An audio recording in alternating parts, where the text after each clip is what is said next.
evening and welcome to Tucker Carlson tonight. We have learned a remarkable amount from the Harvey Weinstein scandal so far. The most powerful man in Hollywood was a serial predator. The press assigned to cover him instead covered up for him. Self-appointed guardians of women looked the other way, in some cases in exchange for cash. The corruption was total and complete. NBC's role is especially shocking. Executives at NBC News knew exactly what Harvey Weinstein was doing nearly a year ago. And yet instead of reporting it, they did their best to keep that information hidden from public view. Thanks to the legwork of their former anchor Ronan Farrow, NBC had taped interviews with a number of Weinstein's victims. They even had Weinstein himself confessing to groping a model, caught on audio tape during an NYPD sting operation. NBC had Harvey Weinstein cold, busted. No honest editor in America would have passed on that story, and yet NBC News chief Noah Oppenheim did pass. He claimed there still wasn't enough evidence to run, so the network killed it. NBC standards for what is news have changed quite a bit in a short period. Just a year ago, that network leaked the now famous Access Hollywood tape to the Washington Post on the eve of a presidential debate, apparently hoping to influence the outcome. NBC could not air that tape itself due to legal concerns, but its executives had no qualms about secretly passing that story to another news outlet and then repeatedly lying about it. Noah Oppenheim may have been at the center of that scandal as well. David Fahrenthold, the Washington Post reporter who somehow wound up with the Access Hollywood tape, was Noah Oppenheim's classmate in college at Harvard. They worked together on the school newspaper. Reportedly, they were friends. Now, NBC News executives have never explained how that tape, which was their company's proprietary property, got from NBC's offices to David Fahrenthold at the Washington Post. And they're still not saying. But you wouldn't be crazy to connect the dots. And by the way, and it may or may not be relevant, Noah Oppenheim was a groomsman in Chelsea Clinton's wedding. By the way, NBC called us within the past hour denying Noah Oppenheim leaked that tape. Take that for what you will. But NBC is not the only discredited figure in this saga. Celebrity lawyer Lisa Bloom sells herself as a fiery champion of the oppressed. Bloom once sued the Catholic Church over its sex abuse scandal. She sued the Boy Scouts because at the time they didn't admit girls. She represented one of Bill Cosby's accusers and 3 women who said Bill O'Reilly sexually harassed them. She's on television all the time, the Al Sharpton of the feminist movement. Yet in the case of Harvey Weinstein, Lisa Bloom took the side of the predator over the prey, likely because the price was right. In the original New York Times piece exposing Weinstein's behavior, Bloom appears as Weinstein's attorney, advisor, confidant, explainer-in-chief. She tried to explain away his behavior as the fumblings of a confused relic from an earlier age. In her words, an old dinosaur learning new ways. According to Lisa Bloom, Weinstein didn't realize that groping terrified women might be perceived as, quote, intimidating. Well, within days, the public outcry over Weinstein's crimes became so intense that Lisa Bloom, sensing diminishing returns, fled the scene. She began denouncing Weinstein herself. She really had no idea how bad Harvey was, she said. Right. But now new reports indicate that Lisa Bloom's PR campaign for Harvey Weinstein may have gone well beyond spin into something much darker. In a Facebook post over the weekend, actress Rose McGowan, who says Harvey Weinstein raped her, accused Lisa Bloom of something approaching bribery. McGowan says Bloom contacted her and offered secret payments if she would recant and declare Harvey Weinstein a changed man. Lisa Bloom denies this. Are her denials believable? We'll let you decide. But before you do decide, consider a long and well-sourced piece in the Columbia Journalism Review this weekend accuses Lisa Bloom of similar behavior in yet another sexual harassment case. This is of an Amazon Entertainment executive recently fired for propositioning a colleague. As in the case of Harvey Weinstein, Lisa Bloom was paid to provide moral cover for a man accused of predatory misdeeds against women. His career in jeopardy, he hired Lisa Bloom to explain away his problems. And because she's precisely that kind of feminist for hire, Lisa Bloom took the job. Joining us now, radio talk show host Mark Simone. Mark, thanks for joining us tonight.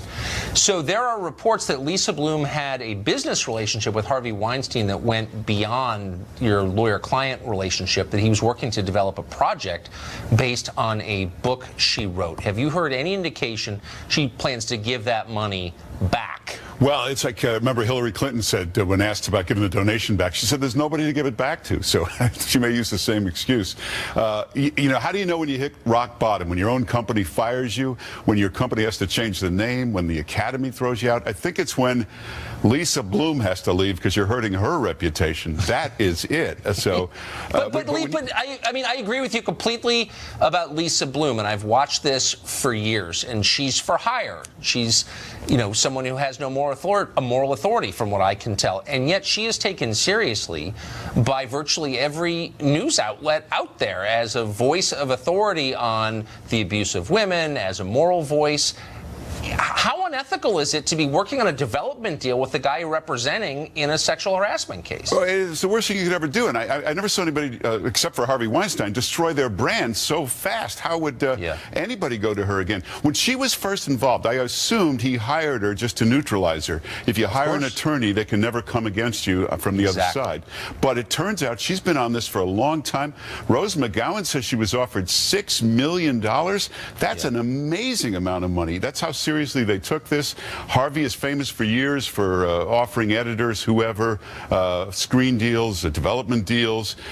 Noel Oppenheim, am I not mistaken that he's a screenwriter who probably might be looking for a deal?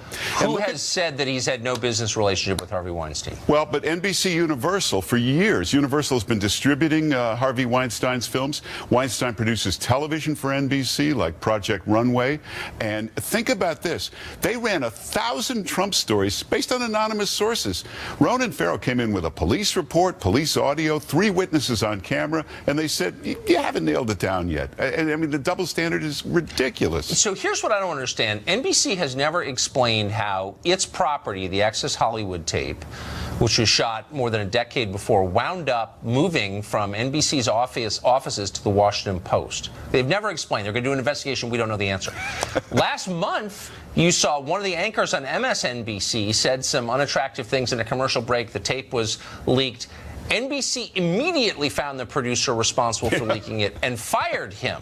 Why can't they find out how that tape got from their offices to the Washington Post? Well, it's being run kind of the same as O.J.'s hunt for the real killers. It's not got a lot of manpower on this investigation, but they'll never let up until they find it. It's not an all-hands-on-deck situation, is it? Mark Simone, No. Thank you for that summary. Good to see you. Thanks. The personal implications of the Weinstein scandal are bad enough, but the business implications continue to grow as well.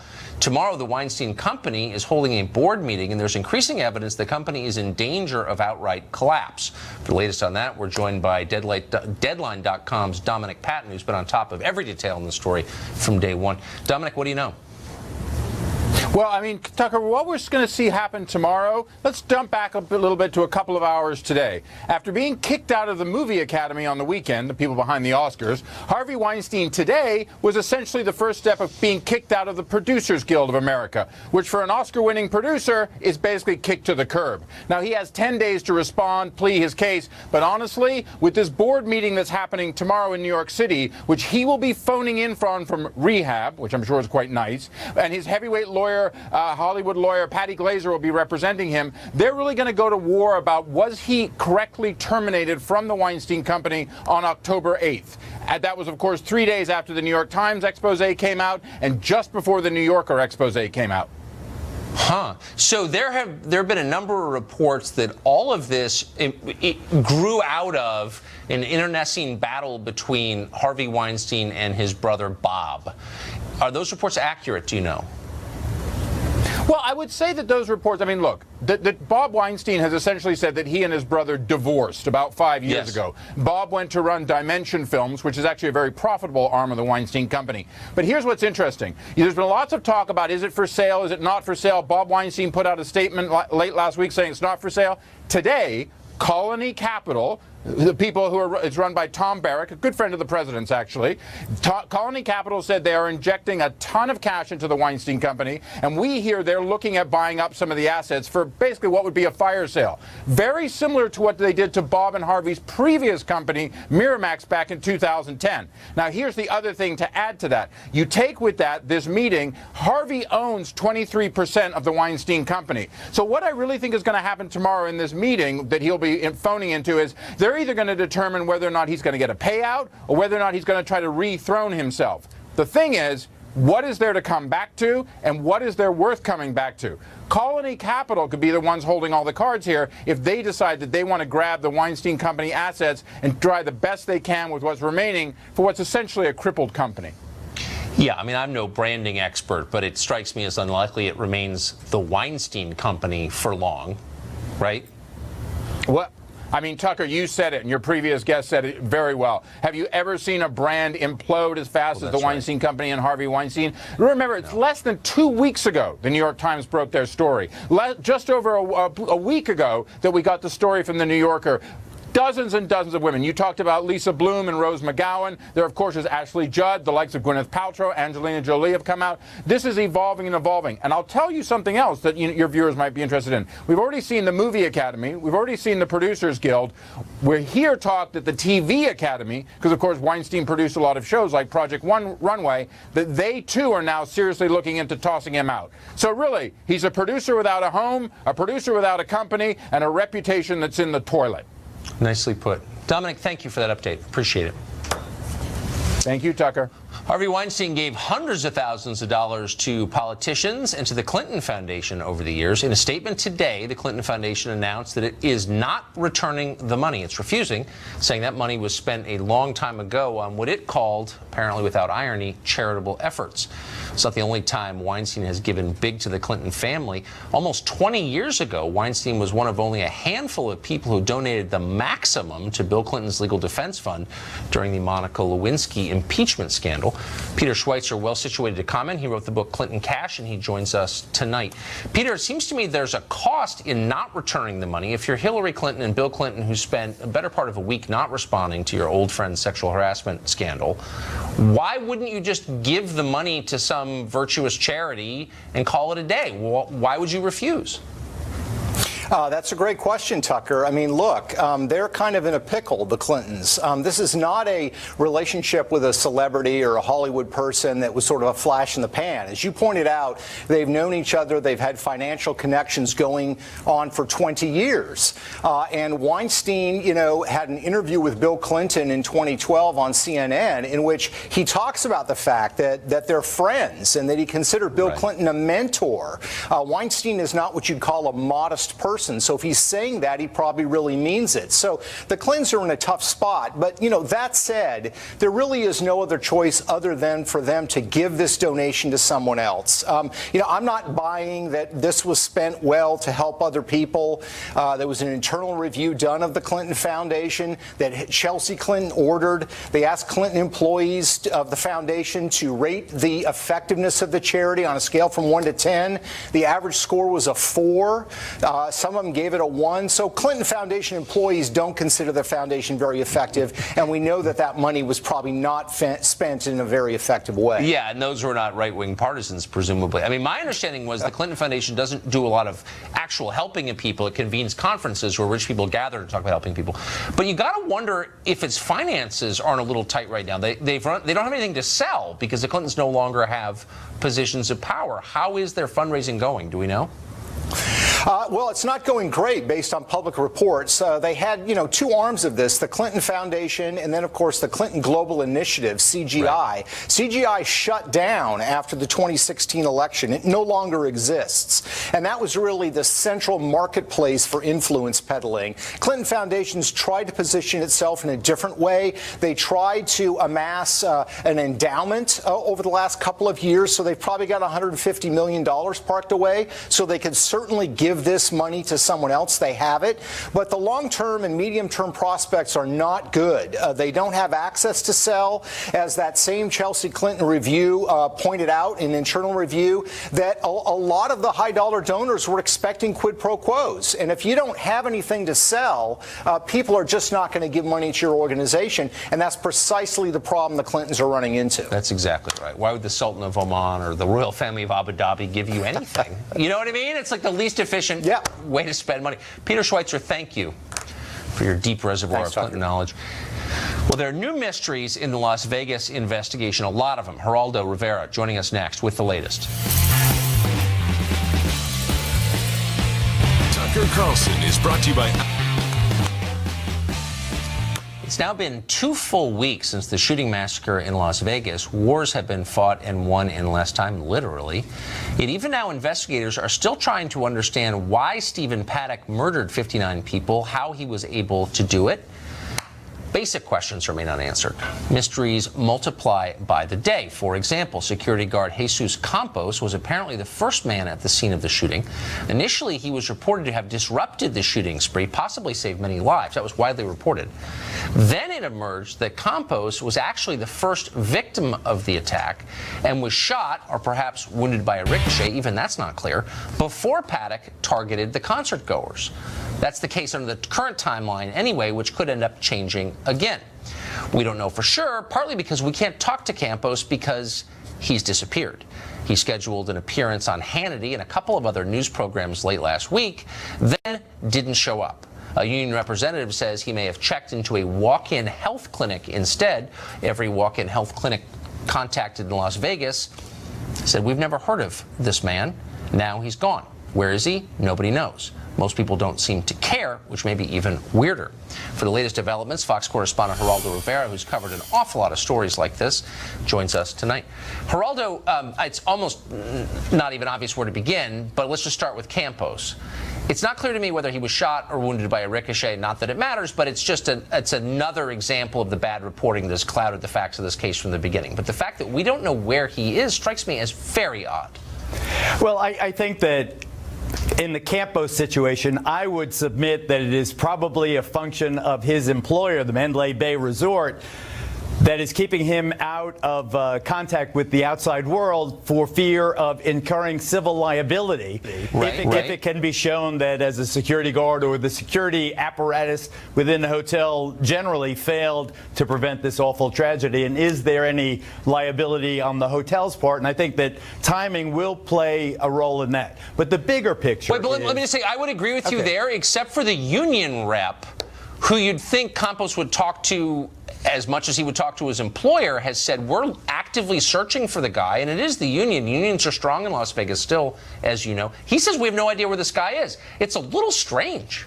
Well, I think that what the tone of your voice implies is that you are skeptical of the official accounts of what happened that I honestly don't know what to think. Night. I mean, I'm skeptical of everything, but I'm sincerely confused. I don't have a secret theory that I'm pushing. But there are two things. There is the lack of an obvious motive. Why did this Stephen Paddock, a 64-year-old millionaire by all accounts, why did he suddenly become this evil killing machine? So there's no motive. I've heard he was ISIS, he was Antifa, he was the Illuminati, he was a satanic blood cultist.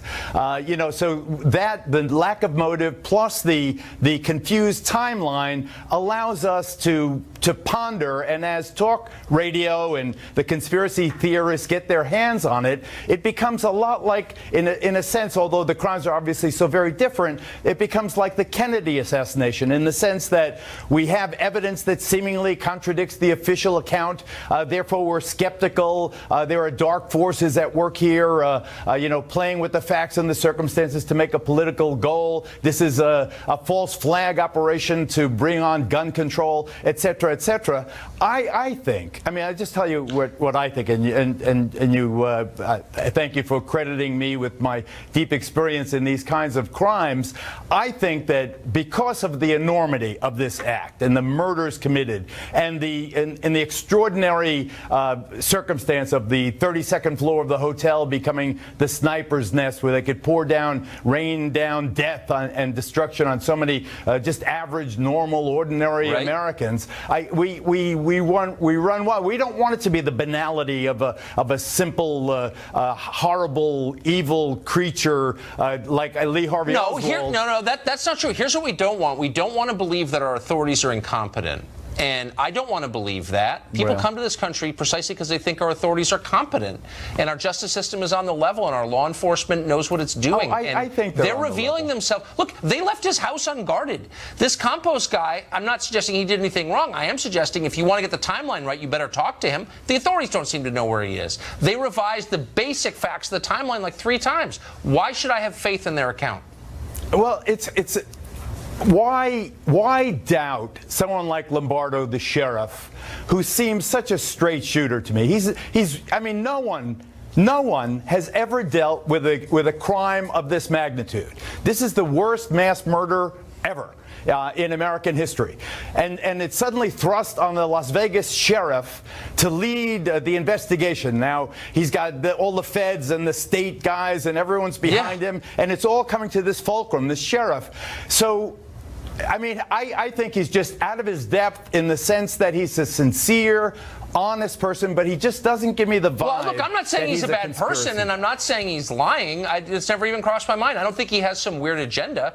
I just think he seems like he doesn't know what he's doing, and that rocks my faith. And by the way, it leaves space for the conspiracy people, because, like, if the official account isn't credible, you know, conspiracy theories fill the void. That's my view. I think the official account is credible. I think there was great confusion. Right. I think that with Jesus Campos particularly, no one knew exactly when he got wounded. They didn't have the transcripts of the radio communications. It's not clear at what point after he went on his walkie-talkie and said, call the cops, there's a shooter up here. How long did it take them to actually dial 911? How long did it take for the deputies? And because the carnage is so awful. Right. No, I get it. It's bad, so but bad. We want it to be the commies. We want it to be the aliens. Well, we don't know what it is, thanks to them. Anyway, thank you, Geraldo. Thanks for joining us. It's Stephen Pollack.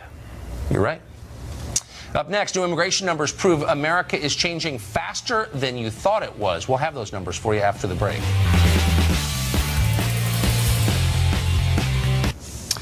Well, the essential makeup of this country is changing rapidly in the face of massive immigration over the past 50 years. How quickly is it changing? Well, a new report from the Center for Immigration Studies finds that as of last year, America contains 43.7 million immigrants. That's an increase of nearly 13 million since the year 2000. Since 2000, you remember 2000, not that long ago, 13 million new immigrants. Immigrants are now 13.5% of the population. That's the highest figure in more than a century.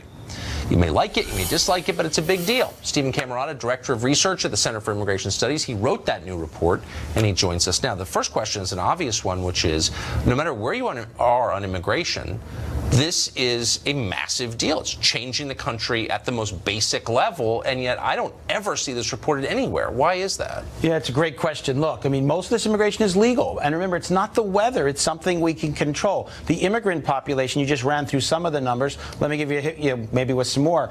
The immigrant population has doubled since 1990, tripled since 1980, and quadrupled since 1970. Again, it's mostly legal. Illegal is in there, too, but it's mostly legal immigration. And we don't have the kind of national debate about this that we probably should. The impact is enormous. Let me just give you one. 1/3 of all the children in poverty today in America live in an immigrant household. About half of immigrant households receive some form of welfare. But again, we're not getting much discussion. All we ever get is, well, we have illegal immigration. Should we amnesty them? Should we not? But the bigger question of what number of people can we assimilate and what makes sense for our country is seldom ever asked. And even more rarely asked is, what does the public want? It's their country. It belongs to American citizens. I don't see them being notified about this. Right. In general, surveys show that the public likes the immigrants that they know, but they mostly think that the level is too high and that a lower level would help with incorporation of the immigrants, assimilation, and so forth.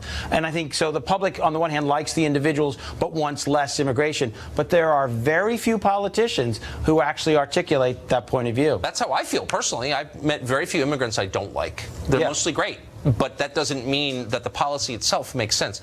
Quickly, what does this mean for our population going forward? Yeah, very roughly, over the next 50 years, immigration is going to add maybe 100 or 105 million new people above what it would otherwise be without immigration. So that's roughly equal to 100 million? Yeah, a little over 100 million. So that's roughly equal to the population of Great Britain and Canada together.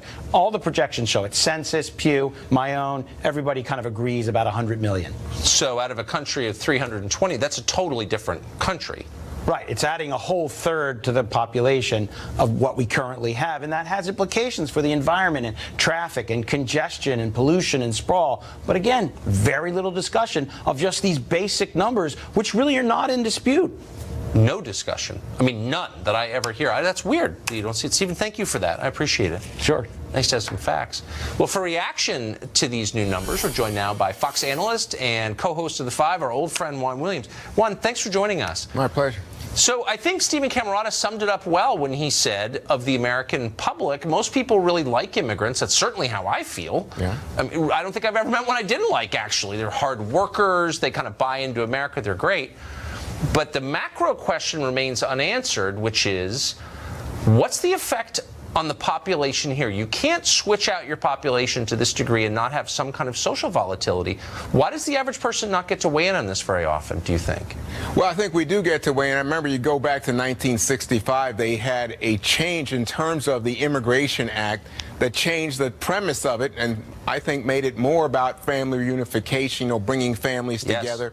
And then you have the argument in the current context, I think especially after last year's campaign, Tucker, where there's sort of a populist tribal instinct that says, wait a second, these people are coming in and it's a zero-sum game. They may be taking jobs, they may be driving wages down, but what we've seen from studies is that long-term, in fact, they generate economic activity, create jobs, and then you have people held up like, Sergey Brin at Google or remember Steve Jobs That's not at a Apple. serious economic point. I mean, nobody argues with real data that our current immigration policy is a net boon to the economy. Oh, yeah, they do. If it were, California wouldn't have, with the most immigrants in the country, the most people in poverty, which it now does. California is far poorer than it was when I grew up there, and there's only one reason, immigration. So that's not really a point. No, wait a second. I'm interested in hearing you on this because California, first of all, their economy is doing pretty good. You said a high level of people who are impoverished, and they have a very high immigrant population. As you just heard from Stephen, a high percentage of children in our country who live in poverty are in immigrant families. That means they're at the lowest level of income. They're competing at the lowest level. Exactly. And they're doing everything they can to get a foothold in our society. It doesn't mean that it's a negative in terms of the American economy, though. Right. Well, that's, I don't think you're making the point with respect, but let me ask you a bigger question here. So we're at a moment, and every survey shows it, of total division within our society. People have less in common with each other than they've ever had. Yeah. We're asking basic questions like, what ties us all together? Why are we all in this together? Do you not see any correlation between massive immigration since 1965 and where we are now? The country much less united, much less willing to agree on basic questions like, is the Bill of Rights worth continuing? Things like that. That's not related to immigration? Of course it is. Wow. That's a huge cause. I don't know anybody who's challenging the Bill of Rights. I mean, to me... The entire left. The First Amendment has, been invalidated on college campuses. I do this every night. Trust me. No, okay, I know. I watch it. But I'm going to say, I think, in fact, what the key here, and I feel like I'm reiterating something Stephen said earlier, is assimilation. Do you share American values? Do you believe, in God-given rights and democracy and representation and law and order? That's the key. But it's not about, at this point, a sort of tribal fight between native-born Americans and immigrants. So if we're trying to tell immigrants that law and order is a core American value, which it is a core Western value, what is the message we send with, say, sanctuary cities or the Dreamers? Aren't we telling them in the clearest possible terms that when it's politically inexpedient, we ignore the law? That's exactly the message we're sending to our newest immigrants. You have a right to be here illegally. That's what the left is telling them every day. That's the law and order you hope to inculcate in our immigrant population? Well, I don't see it as the left. I'm listening to you because when I hear from the Chamber of Commerce, when I hear from the Sheriff's Association, for it too. You're right. That's who I'm here. That's not the left, Tucker. That's not the left. That's a fair point, and a point that I often make on the show. Business interests and the radical social left are aligned on this. But when Nancy Pelosi congratulates Dreamers for coming here illegally and says thank you for breaking the law that the Congress, which she's in, passed, does that send a law and order message, do you think, to immigrants? No, but the key here is, and I think this is the reason the sheriffs are on it, say, we want law and order, we want you to talk to police, cooperate with police, respect the police, so we don't want you to see us as coming at, so that's a larger conversation. But my point to you is assimilation is absolutely central to bringing immigrants in if this is going to be successful. So far, look at where the Wall Street is right now. Look at our economy. Our economy is not suffering because of immigrants. No, and in fact, for the affluent. I mean, it's cheap household labor. That's why they love it. They love it. No one loves it more than rich people. It's just the middle class getting shafted, as you know. Juan, thank you for joining us. My pleasure. Well, has radicalization on the left created a permanent culture war? Our next guest says, yes, it has, and that's the whole point. Stay tuned.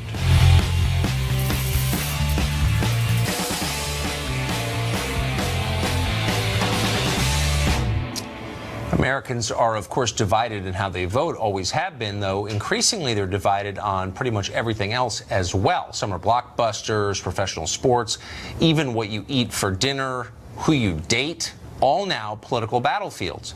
Writing over at The Federalist, John Daniel Davidson says both sides of the political divide are radicalizing, but the radicalization on the left is more dangerous, more prone to violence, more likely to cause a culture war that is, quote, going to encompass everything, and that will never end. John Daniel Davidson joins us tonight. John, thanks for coming on. So the core of your piece is a response to a new Pew poll on polarization in American life. So give us the quick overview of how deep these divides are. Sure. The Pew poll is a series of 10 questions that the Pew Research Center has been asking Americans for a number of years, going back to 1994. And what they found is over time, the medians, the average answers that Republicans and Democrats will agree to, different statements, have moved farther and farther to the extreme. So what used to be a very common middle ground has now moved out to the edges, and the numbers of things that Americans agree on is fewer and fewer, and the gaps between the two groups is widening, and you can kind of see it's fascinating to see it over time. You know, from 1994 to 2004, it was more or less the same, and from 2004 to 2017, boy, it's changed a lot, and it really represents the divisions that we see everywhere now in American society. So to sum it up in a kind of blunt way, conservatives seem annoyed by liberals. Liberals seem at total war with conservatives. So you have this amazing quote from Ta-Nehisi Coates, who's a writer, not a very fluent writer, but something of a moral leader now on the left. And he's got a new book out, I think last week, about race. And you quote an interview that he did with Ezra Klein over at Vox, where Klein asks him, you know, how can we get rid of white supremacy? Characterize the answer he gave. He more or less said that he didn't think that we could get rid of white supremacy without something like the French Revolution.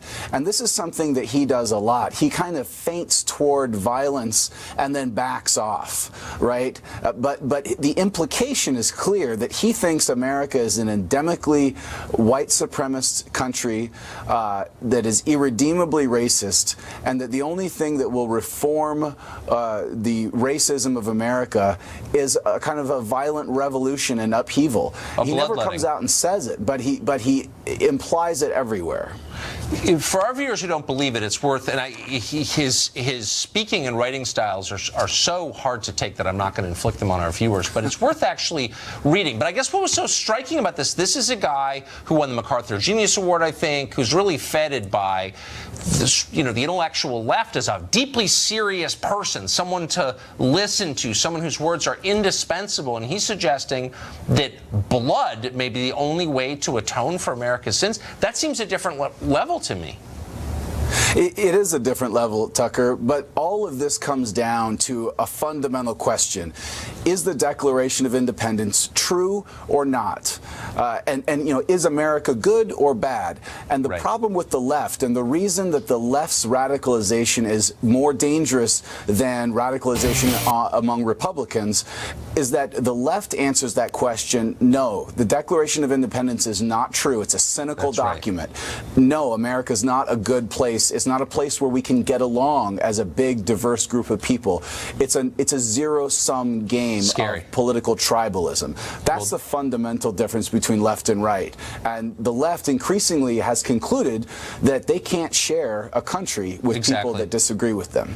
Well, you know, those are the mathematics of identity politics right there. Nicely put. Terrifying, too. John, thank you. Thanks, Tucker. Well, an economist said that all married people should be punished because some groups in America don't get married as often. It's called feminist economics. That's next.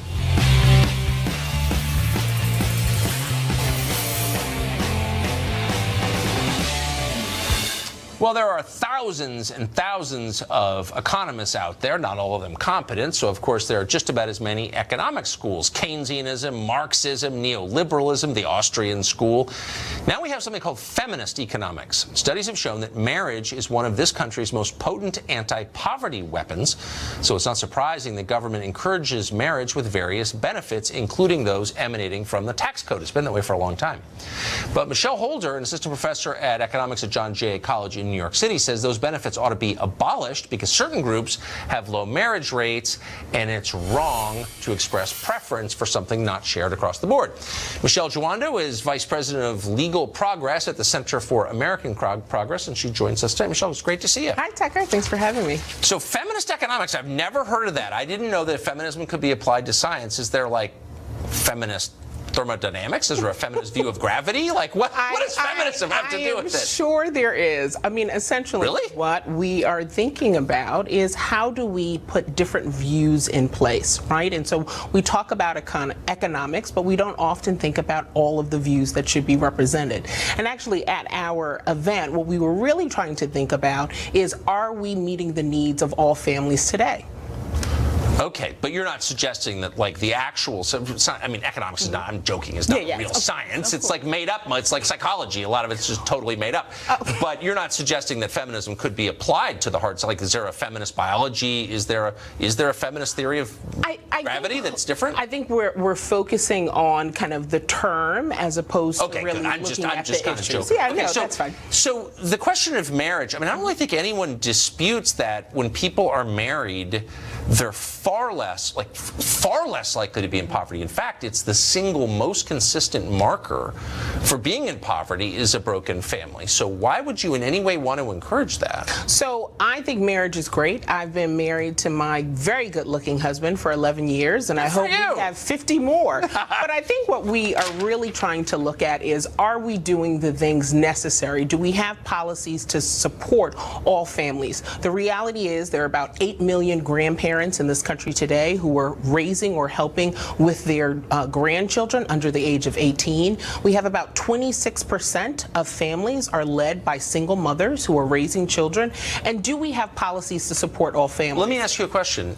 Do you see that as good or bad? If a quarter of all families are led by single mothers, I think an honesty policymaker would say that's a disaster. That's the beginning of the end of our society, and it has really obvious consequences like higher imprisonment rates, lower high school graduation rates, more malnutrition, more poverty. Those are really kind of beyond debate. So when you see that number, does it make you sad, or do you think that's okay? Well, what I think is that we don't look at the reality of how families are composed today. So let's think about this. 64% of mothers are breadwinners, okay? About 42% are their sole or primary. But yet we don't have policies in place like paid family medical leave or adequate child care. So how are we really talking about caring about families if we don't look at all of the needs of families? By the way, I'm not in any way for excluding anybody or being mean to people and neither or judging them. Right. But as a matter of social policy, which is what we're talking about, and the tax code is part of our social policy. Correct. Can we start it on the same baseline? Can we acknowledge that when the majority of kids in a community are born out of wedlock, that is an unequivocal disaster? That's not good in any way. Well, I think what we should. Do you agree with that? What we should say is that all families deserve to have support. Right. Okay. Right? No, but that's a bumper sticker. Let's get to the core issue, which is something that wasn't the case 50 years ago. In many communities, the majority of children, not just black communities, a lot of white communities in poor areas, the majority of kids are born out of wedlock.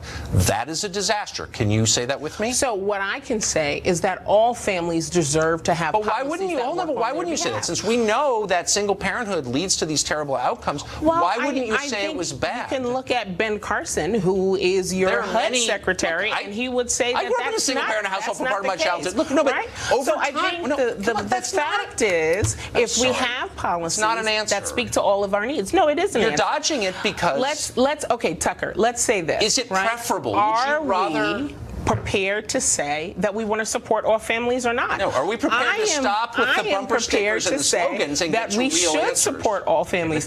But what you're doing is being a hack and giving me a fake answer.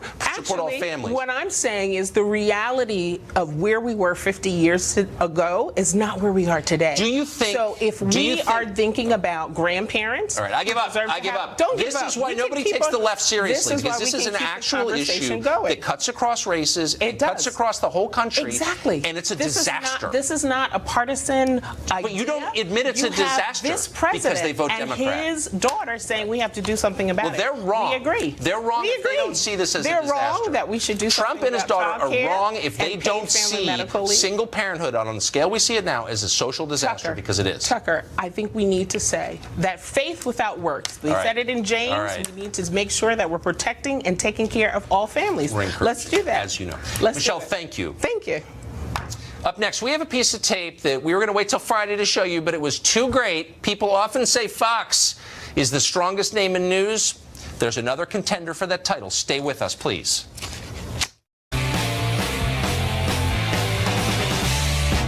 So we got you a Christmas present. We thought we can't wait 2.5 months to give it to you, so we're going to give it to you tonight. If you ever wondered what happens behind the scenes on television, here's tape from the CNN Morning Show. Anchor and hero Chris Cuomo showing off one of his many talents. Up there was sword swallowing and fitting a dozen quarters in your nose. You see if you can do that. That's unbelievable. We could mock it. We're not going to. Watch carefully. That's incredible. Allison Camerata is missing it. But you're not. It's so great. You know what? It's so great. We're going to have to show it to you again probably next night. That, unfortunately, is it for us tonight. What a great time it's been. We'll be back tomorrow at 8 and every night. The show that's the sworn enemy of lying, pomposity, smugness, and groupthink. Sean next.